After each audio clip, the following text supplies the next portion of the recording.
नमस्कार, मैं हूं मनविंदर। एमबीएन नेटवर्क पे आप सभी लोगों का बहुत स्वागत है।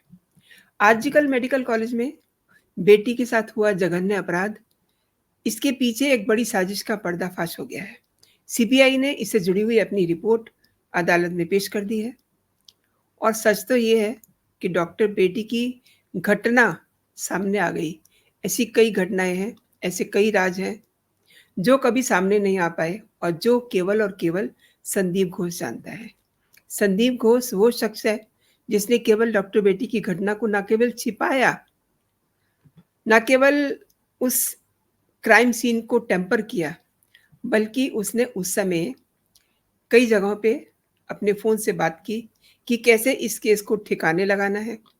ये सारे राज संदीप घोष के पेट में हैं और उसके फ़ोन में भी हैं। इसीलिए सीबीआई संदीप घोष का नार्को एनालिसिस कराना चाहती है।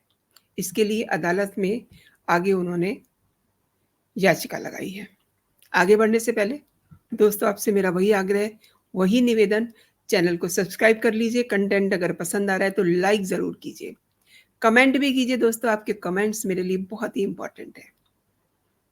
सभी राष्ट्रवादी नेशनलिस्ट चैनल के प्रति अपना स्नेह, सपोर्ट बनाए रखिए।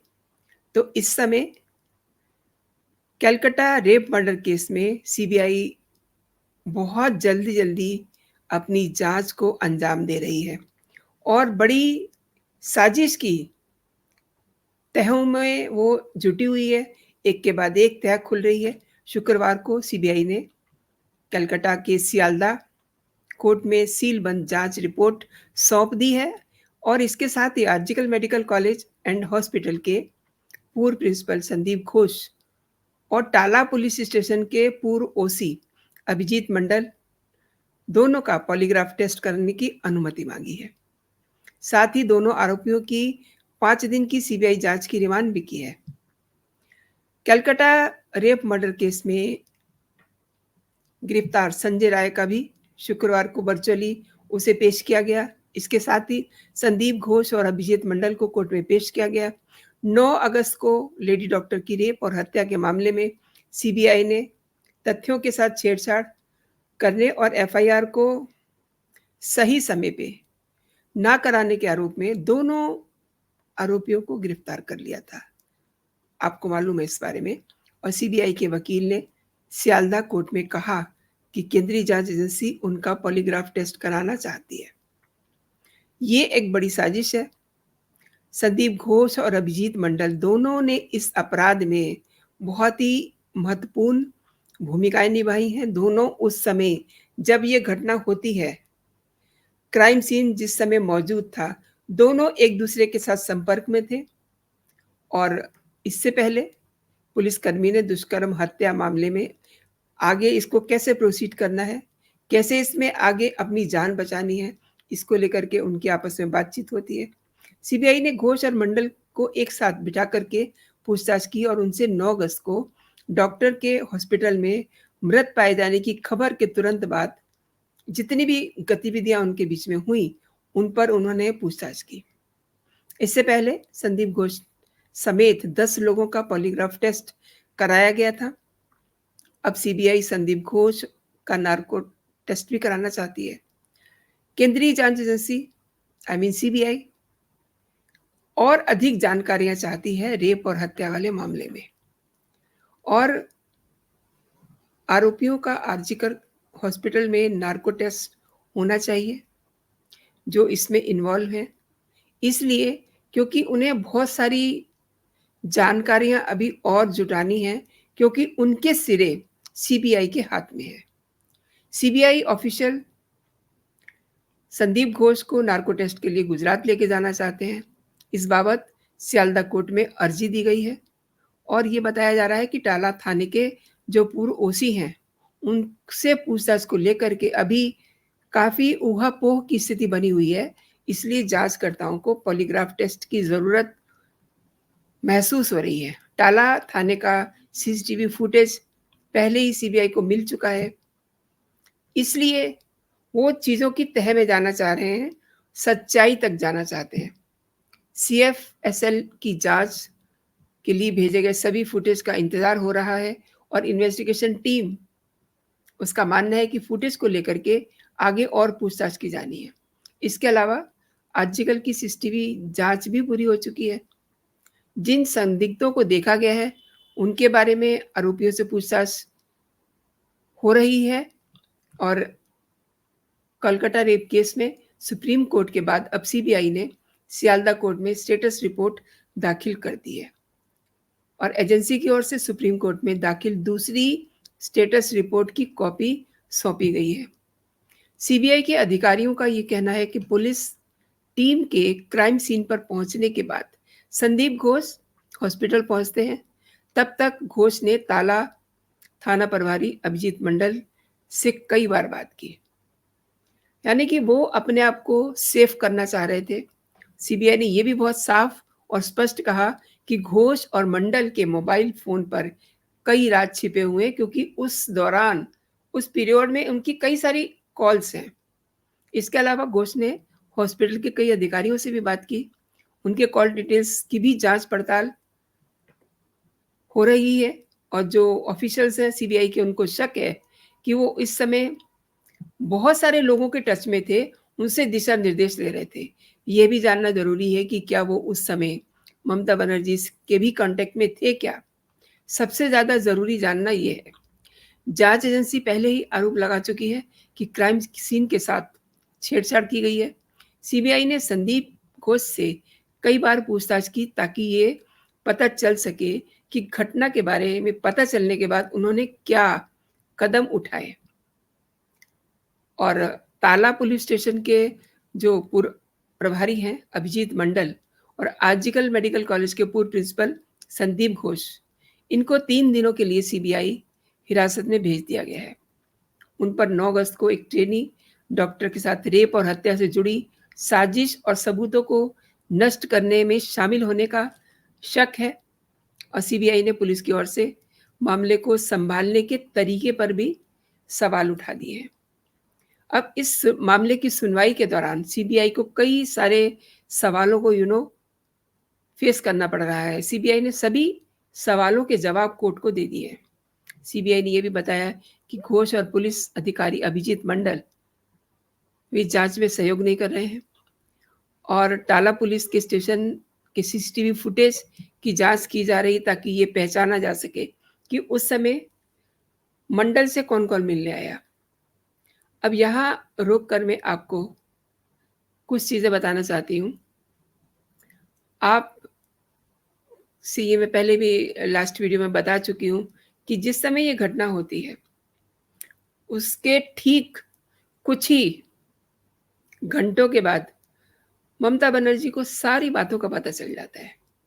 यानी कि डॉक्टर घोष ने उनको सारी इंफॉर्मेशन दे दी थी कि अब क्या करना है, अब क्या करना है। यानी पहले उन्हें बताया कि ये सब हो चुका है तो अब आगे क्या करना है, क्योंकि ये मामला एक बहुत रेपुटेड हॉस्पिटल का है, मेडिकल कॉलेज का है, जहां पर ऐसी घटनाएं न जाने ऐसी कितनी घटनाएं पहले भी हो चुकी हैं। और चूंकि ममता दीदी के पास स्वास्थ्य मंत्रालय है और ये सब संदीप घोष सरीखे डॉक्टर टच में रहते हैं ममता दीदी के। एंड जिस समय ये पता चला तो उस समय संदीप घोष को क्या करना चाहिए था जो नहीं किया गया, जो सीबीआई बार बार कह रही है, जो जिसका पूरा शोर मच चुका है। ये किसी से छिपी हुई दबी हुई बात नहीं है कि संदीप घोष को जो करना चाहिए था वो उन्होंने नहीं किया और 1.5-2 घंटे तक क्राइम सीन को पूरी तरह से तब्दील कर दिया गया और कुछ ही घंटों के बाद जिस वॉशरूम में सारे साफ सफाई की गई थी उसको तोड़ दिया गया। उसको तोड़े जाने के पीछे वजह क्या थी ये आज तक किसी को बताई नहीं गई। लेकिन आप ये समझ लीजिए कि जब किसी बाथरूम में, वॉशरूम में कुछ खून से सनी हुई चीजों को धोया जाता है तो उनके निशान बाथरूम में रह जाते हैं।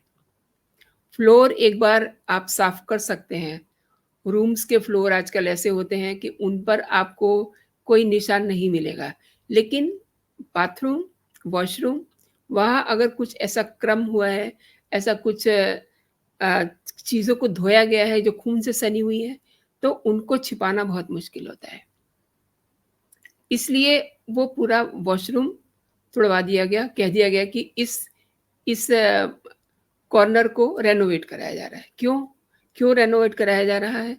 मैंने जब उस समय वीडियो बनाया था तो आपको मैंने रेनोवेशन के वो सब दृश्य भी आपको दिखाए थे, आपके ज़हन में होंगे।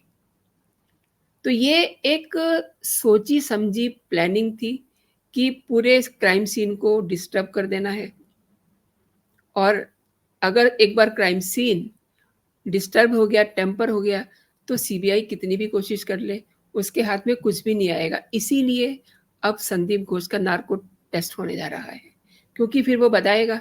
जब ये एक आखिरी हथियार होता है, जब आपके पास वैसे सबूत नहीं होते फोरेंसिक वाले या कहिए कि कमज़ोर सबूत होते हैं, तब आपको नार्को टेस्ट पे ही निर्भर रहना पड़ता है। तो अब इसकी मंजूरी ले ली गई है और देखिए, ये जो कॉल डिटेल्स हैं, ये झूठ नहीं बोलते।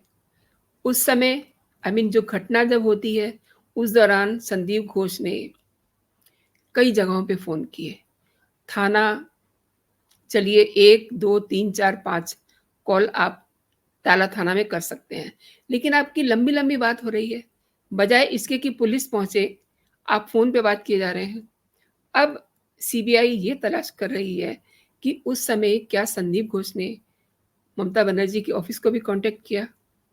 क्योंकि ये मामला बड़ा संगीन हो चुका है और उसी दिन डॉक्टर को ये पता चल चुका था, डॉक्टर संदीप को, कि ये मामला अब आगे चल के गले की हड्डी बनने वाला है और वो तो शोर मच गया, वरना तो उस बेटी की कहीं लाश भी नहीं मिलती। जिस तरीके से इन्होंने पहले अंतिम संस्कार कर दिया, बाद में उसकी एफआईआर की, तो ऐसा कभी होता है? आपको याद होगा सुप्रीम कोर्ट ने ये टिप्पणी की थी वहाँ के एक जज ने कि ऐसा उन्होंने कभी 30 साल के अपने करियर में नहीं देखा कि अनयूजुअल डेथ हुई हो और उसकी एफआईआर से पहले ही उसका अंतिम संस्कार कर दिया हो। अंतिम संस्कार से पहले एफआईआर करने का मतलब होता है कि कल को कोई उस बॉडी की क्लेम करेगा, तो किस बिना पे करेगा? अगर कोई एफआईआर ही नहीं हुई है, तो फिर वो क्या वो लावारिस डेड बॉडी थी? और डेड बॉडी अगर लावारिस भी होती है, तो भी बाकायदा उसका पंचनामा होता है, बाकायदा उसकी एफआईआर होती है, लेकिन इस मामले में कुछ भी नहीं हुआ। इसलिए अब end of the day CBI की ये मजबूरी है कि जितने भी टेस्ट हो सकते हैं, जिसमें ये चीज़ें पता चल सके कि असलियत क्या है और पास्ट में उस हॉस्पिटल में क्या-क्या होता रहा है। क्योंकि ये बातें भी सामने आ रही हैं ना, जो डॉक्टर्स हड़ताल पे थे, अब वो काम पे आ चुके हैं। लेकिन उन्होंने बताया कि यहाँ बहुत कुछ चल रहा था। जो डेड बॉडी है, उसके साथ रेप होते रहे हैं। डेड बॉडीज़ को बेचा जाता रहा है, उनके ऑर्गन बेचे जाते रहे हैं। इससे घटिया बात एक मेडिकल कॉलेज का प्रिंसिपल और क्या कर सकता है?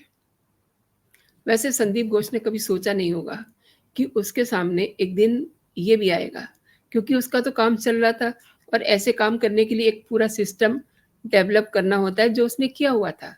उसके साथी सहयोगी सब इस समय सीबीआई के शिकंजे में हैं। सबसे पूछताछ हो रही है, सबसे पूछा जा रहा है, क्योंकि वो जो डॉक्टर बेटी है, उसके माता-पिता ने ये सवाल उठा दिया है कि उनकी बेटी हॉस्पिटल में क्या चल रहा है, उसके उन सब बातों को अपने पिता से शेयर करती थी और उनके पिता ने ये सब बातें राज्यपाल को भी बताई जा चुकी हैं। इसीलिए अब ये सारे कदम उठाए जा रहे हैं, क्योंकि ये बात अब एक घर की नहीं है, ये पूरी देश दुनिया में फैल चुकी है कि एक रेप्यूटेड हॉस्पिटल में इतना गलत काम न जाने कब से हो रहा था। इसलिए सीबीआई बहुत बारीकी से, बहुत कहना चाहिए कि माइक्रो लेवल पे जाकर के तहकीकात कर रही है। अब उन्हें इजाज़त मिल चुकी है नार्कोटिक्स की। अब देखते हैं इसमें क्या निकल के आता है, क्या बोलते हैं संदीप घोष। हालाँकि कई तरह के टेस्ट अभी हो चुके हैं, इससे पहले भी। अब ये देखना दिलचस्प होगा कि वो क्या बताते हैं नार्को टेस्ट में। तो दोस्तों, जो भी अपडेट होगा, मैं आपके साथ शेयर करूँगी। तो अभी के लिए इतना ही। आज वीकेंड है, अपना वीकेंड एन्जॉय कीजिए और चैनल को देखते रहिए। अभी के लिए इतना ही दोस्तों। आप अपना और अपनों का बहुत सारा ख्याल रखिए। खुश रहिए, स्वस्थ रहिए। जय हिंद, जय भारत।